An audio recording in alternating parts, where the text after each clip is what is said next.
Konrad Muzyka, Russian military in Belarus within range of Ukrainian artillery systems.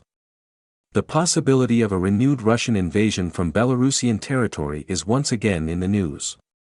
Belarusian dictator Alexander Lukashenko announced on October 10 the creation of a joint regional military command with Moscow.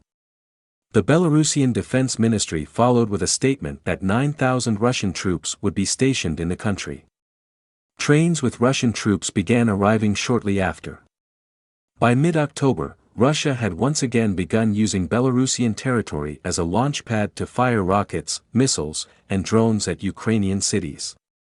The Kyiv Independent talked with Rochan consulting head Konrad Muzyka, a defense analyst focusing on Russia and Belarus, about a potential Russian offensive from Belarus, the capacity of Minsk to join the war directly, and whether Lukashenko's regime depends on the outcome of Russia's war against Ukraine.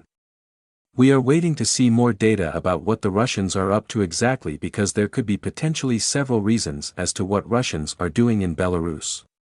The first and obvious one is training. Russian training ranges are overloaded with reservists. Some Russian reservists were actually sent to Belarus to train at their ranges.